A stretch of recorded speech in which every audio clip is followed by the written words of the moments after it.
Hello అండి, అందరికీ నమస్కారం. Welcome back to our channel Mannam's kitchen. ఈరోజు వీడియోలో అయితే ఒక మంచి రెసిపీతో మీ ముందుకు వచ్చేసాను. అది వచ్చేసి చికెన్ ఫ్రై అనమాట. అది కూడా వెల్లుల్లి ఫ్లేవర్ తోటి చాలా అంటే చాలా బాగుంటుంది ఈ వెల్లుల్లి చికెన్ ఫ్రై. సో ఈ ప్రాసెస్ కూడా చాలా సింపుల్గా చేసుకోవచ్చు. ఇది ఎలా తయారు చేసుకోవాలేంటో చూసేద్దాం. ముందుగా దీనికోసం అయితే మసాలాని ప్రిపేర్ చేసుకోవాలి. మసాలా పౌడర్ని దీనికోసం 2 టేబుల్ స్పూన్ల ధనియాలు, 1 టేబుల్ స్పూన్ జీలకర్ర, కొంచెం దాల్చిన చెక్క, లవంగాలు, యాలకులు, కొద్దిగా మిరియాలు వేసుకొని డ్రై రోస్ట్ చేసుకోవాలి. మరీ ఎక్కువగా వేగాల్సిన అవసరం లేదు, జస్ట్ లైట్గా వేగితే సరిపోతుంది. సో ఇలా లైట్గా వేగిన తర్వాత వీటిని పూర్తిగా చల్లారించి ఒక మిక్సీ జార్లోకి వేసుకొని మెత్తని పౌడర్లా చేసుకోవాలి.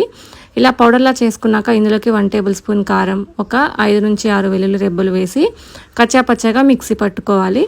అంతేనండి, ఈ చికెన్ ఫ్రైకి కావాల్సిన మసాలా పౌడర్ అయితే రెడీ అయిపోయింది. సో దీని అయితే ఒక పక్కకు పెట్టేసుకోండి. అండ్ ఇప్పుడు ఇంకొక ప్యాన్ తీసుకొని అందులోకి ఒక 4 నుంచి 5 టేబుల్ స్పూన్స్ అంతా ఆయిల్ వేసుకోవాలి. ఫ్రై కాబట్టి కొంచెం ఆయిల్ ఎక్కువగానే పడుతుంది. ఇప్పుడైతే ఒక 1/2 కేజీ చికెన్ని కొంచెం నిమ్మరసం, ఉప్పు వేసి నీట్గా కడిగి పెట్టుకున్నటువంటి చికెన్ అయితే వేసుకోవాలి. సో ఇలా నీట్గా కడిగి పెట్టుకుంటే ఏంటంటే చికెన్ అనేది నీచు వాసన రాకుండా ఉంటుంది. ఇప్పుడు ఈ చికెన్ని ఆయిల్లోకి డైరెక్ట్గా వేసేసుకొని కొంచెం పసుపు, ఉప్పు వేసేసి హై ఫ్లేమ్ మీద ఒక 2 నిమిషాల పాటు బాగా కలుపుకోవాలి. ఇలా కలుపుకున్న తర్వాత మూత పెట్టేసి చికెన్లో నుంచి వాటర్ వస్తుంది ఉడికేటప్పుడు. ఆ వాటర్ అంతా ఎవాపరేట్ అయిపోయి నూనె మాత్రమే మిగిలేంత వరకు మధ్య మధ్యలో కలుపుకుంటూ చికెన్ అయితే బాగా వేయించుకోవాలి. ఈ ప్రాసెస్లో కనుక చేస్తే ఫస్ట్ టైం చేసే వాళ్ళు కూడా చాలా ఈజీగా చేసుకోవచ్చు. ఎక్కువ మసాలాలు ఏం లేకుండా చాలా ఈజీ ప్రాసెస్లో అయిపోతుంది ఫ్రై అనేది. చూసారు కదా, చికెన్లోంచి అయితే వాటర్ అయితే వచ్చేసింది. ఇప్పుడు ఈ వాటర్ అంతా కూడా వెళ్ళిపోయి ఓన్లీ నూనె మాత్రమే మిగిలేంత వరకు అయితే దీన్ని బాగా వేయించుకోవాలి. ఇప్పుడు చూసారు కదా, సో వాటర్ అంతా పోయింది, ఓన్లీ నూనె మాత్రమే ఉంది. ఇప్పుడు ఒక 2 మీడియం సైజు ఉల్లిపాయలని సన్నగా కట్ చేసి వేసుకోవాలి. ఒక 2 మీడియం సైజు టమాటాలని సన్నగా కట్ చేసి వేసుకోవాలి. మరీ ఎక్కువగా వేసుకోకండి టమాటాలు, జస్ట్ 1 or 2 సరిపోతాయి అంతే. ఇప్పుడైతే వీటిని బాగా మిక్స్ చేసుకొని టమాటాలు, ఉల్లిపాయలు బాగా వేగేంత వరకు కలుపుకోవాలి. ఇంకొక 2 మినిట్స్ తర్వాత చూసారంటే ఉల్లిపాయలు, టమాటాలు చక్కగా వేగిపోయాయి. ఇలా వేగిన తర్వాత ఒకసారి కలుపుకోండి. ఇలా కలుపుకున్నాక ఇందులోకి 1.5 టేబుల్ స్పూన్ వరకు అల్లం వెల్లుల్లి పేస్ట్ కూడా వేసి పచ్చివాసన పోయేంత వరకు ఫ్లేమ్ అనేది లో ఫ్లేమ్లో పెట్టి బాగా వేయించుకోవాలి. ఈ ఫ్రై అనేది హై ఫ్లేమ్లో పెట్టి చేసుకోవడం కంటే కూడా లో ఫ్లేమ్లో పెట్టి చేసుకుంటేనే చక్కగా ముక్కలు అనేవి బాగా వేగుతాయి. ఇప్పుడు చూసారంటే అల్లం వెల్లుల్లి పేస్ట్ కూడా బాగా వేగిపోయింది అండ్ ముక్కలు కూడా రంగు చేంజ్ అయిపోయాయి, కొంచెం రెడ్గా అయిపోయాయి.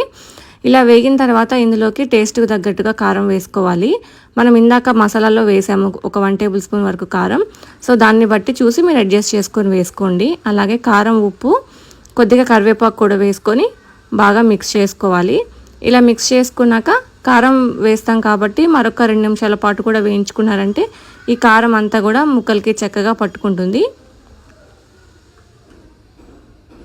చాలామంది ఏంటంటే కారం, ఉప్పు వేయగానే వెంటనే దించేస్తూ ఉంటారు. అలా వెంటనే దించేయకుండా అట్లీస్ట్ ఒక 2 or 3 మినిట్స్ అయినా కారం వేసిన తర్వాత వేయించుకుంటేనే ఆ పచ్చి వాసన అనేది రాకుండా ఉంటుంది. ఇప్పుడైతే ముక్కలకి చికెన్ ముక్కలకి కారం అనేది బాగా పట్టుకుంది. ఇలా వేగిన తర్వాత ఫైనల్గా మనం మిక్సీ పట్టి పెట్టుకున్నటువంటి మసాలా పౌడర్ని ఇందులోకి వేసేసుకోవాలి. వేసేసుకొని ఒక 2 నిమిషాల పాటు వేయించుకోవాలి. ఖచ్చితంగా వేయించుకోవాలి, ఎందుకంటే మనం ఇందులో వెల్లుల్లి పచ్చిది వేసాం కాబట్టి ఆ ఆయిల్లో వేగేటప్పుడు స్మెల్ అనేది బాగా వస్తుంది.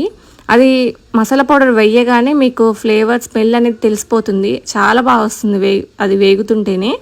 ఇలా 2 నిమిషాల పాటు వేయించుకున్నాక ఫైనల్గా కొత్తిమీర వేసి మరొకసారి కలుపుకొని దించేసి వేయడమండి. వేడివేడిగా చాలా బాగుంటుంది ఈ చికెన్ ఫ్రై అయితే. మీరు డైరెక్ట్గా ముక్కలుగా కూడా తినేయొచ్చు, లేదా సైడ్ డిష్గా రసం చేసుకున్నప్పుడు కూడా చాలా బాగుంటుంది ఈ వెల్లుల్లి చికెన్ ఫ్రై. సో తప్పకుండా నేను చెప్పిన ప్రాసెస్లో కనుక ట్రై చేసి చూడండి, చాలా ఈజీగా ఉంటుంది అండ్ టేస్ట్ కూడా చాలా బాగుంటుంది. Thank you friends, thanks for watching.